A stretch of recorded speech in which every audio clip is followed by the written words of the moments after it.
গাজাকে যখন বর্বর ইসরায়েল লাগাতার বিমান থেকে বোমা বর্ষণের মাধ্যমে মাটির সঙ্গে মিশিয়ে দিচ্ছে, তখন সৌদিরা মেতেছে রং ও তামাশায়। জানা যায়, সৌদি আরবের পবিত্র নগরী মক্কারে অদূরে জেদ্দার একটি কনসার্টে গান গেয়েছেন মার্কিন পপ তারকা জেনিফার লোপেজ।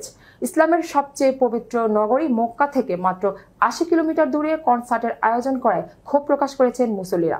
যেহেতু সৌদি আরবের রাজতন্ত্র চলছে, তাই কোনো নাগরিককে তার মত প্রকাশ করতে পারে না। তবে অনেকে বলেছেন, অবরুদ্ধ গাজাকে যখন ইসরায়েলি মাটির সঙ্গে মিশিয়ে দিচ্ছে, তখন এই ধরনের আয়োজন লজ্জাজনক।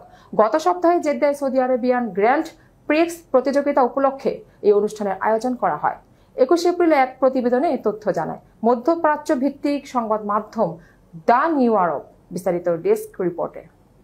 সংবাদ মাধ্যমটির প্রতিবেদনে বলা হয়েছে, এই কনসার্টটি সৌদির ভিশন 2030-এর অংশ ছিল। সৌদি তাদের বিনোদন ও সাংস্কৃতিক ক্ষেত্রে বৈচিত্র্য আনতে কাজ করেছে, ফলে বিভিন্ন সময় বাইরে থেকে শিল্পীরা এসে সৌদিতে বিভিন্ন অনুষ্ঠানে যোগ দিতে আসছেন। জেনিফার লোপেজের কনসার্টের পর সামাজিক মাধ্যমে ব্যাপক সমালোচনা শুরু হয়। মক্কার এত কাছে মার্কিন গায়িকার কনসার্টকে অনেকে লজ্জাজনক এবং সরাসরি ইসলামকে অপমান হিসেবে অভিহিত করেছেন।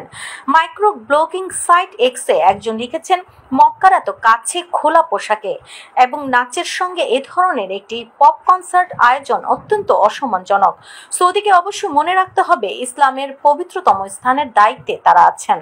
এর আগে গত বছরের ডিসেম্বরের এলিসা ফ্যাশন শোর অংশ হিসেবে রিয়াদে গান পরিবেশন করেছিলেন জেনিফার লোপেজ। ওই সময়ও এ নিয়ে সমালোচনা হয়েছিল, কিন্তু সৌদি সরকার প্রিন্স সালমানের ভিশন 30কে কার্যকর করতে এসব কিছুর সাফাই গাইছে। বিদেশিদের দিয়ে কনসার্টের পাশাপাশি চলচ্চিত্র উৎসব এবং বিভিন্ন খেলার ইভেন্টও আয়োজন করেছে সৌদি।